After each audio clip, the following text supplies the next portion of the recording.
আসসালামু আলাইকুম, সকলকে স্বাগত জানাচ্ছি আজমপুর মাধ্যমিক বিদ্যালয় মিরপুর কুষ্টিয়া হতে।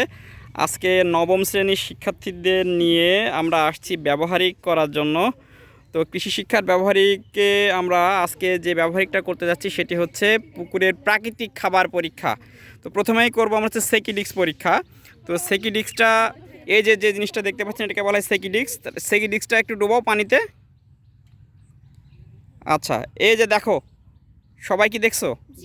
আচ্ছা, এই যে এখানে শিক্ষার্থীরা আসলে বিষয়গুলো সব অবলোকন করছে, যে কিভাবে এই কাজগুলো করতে হয়। এই যে এপাশে ছেলেরা আর এই পাশে হচ্ছে মেয়েরা দাঁড়ায় আছে সবাই। ওকে, আচ্ছা দেখো তো, এই যে সেকিডিক্সের এটা কি দেখা যাচ্ছে? দেখা যাচ্ছে না। তাহলে যদি দেখা না যায় তাহলে আমরা কি বুঝবো? এখানে পর্যাপ্ত পরিমাণে প্রাকৃতিক খাবার আছে। Thank you. সেকিডিক্সটা উঠাই ফেলো।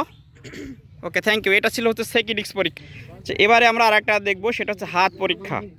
হাত পরীক্ষা, হাতটা ডোবাও। দেখো তো, হাতের তালু কি দেখা যায়? হাতের তালু যদি দেখা না যায় তাহলে আমরা বুঝবো কি? সবাই একটু বলো তো। খাবার আছে। ওকে, ঠিক আছে। এই তোমরা বলো যে হাত পরীক্ষাতে আমরা কি কি কি বুঝতে পারলাম? এখানে কি পর্যাপ্ত প্রাকৃতিক খাবার আছে না নাই? ওকে, ঠিক আছে, থ্যাংক ইউ। আমরা দেখলাম হচ্ছে যে পুকুরের এই হাত পরীক্ষার মাধ্যমে যে প্রাকৃতিক খাবার। আমরা এবার দেখব হচ্ছে গ্লাস পরীক্ষা। গ্লাস পরীক্ষা সূর্যের দিকে মুখ করে উঁচু করে যে গ্লাসে করে পুকুরের পানি পুড়ে নিয়ে এসে সূর্যের দিকে ধরলে পারে তোমরা কি দেখতে পাচ্ছ বলো তো? সবুজ কণা। আর কিছু দেখা যায় না? আর কি মানে সবুজ বাদে কোনো কিছু নড়াচড়া করে? দেখো তো। আচ্ছা, ওইগুলো কি? প্রাণী কণা। ওটার ইংরেজি কি? জুপ্লাঙ্কটন। Thank you. তাহলে ফাইটোপ্লাঙ্কটন আর জুপ্লাঙ্কটনের উপস্থিতি এই পুকুরের পানিতে পর্যাপ্ত পরিমাণে আছে না নাই?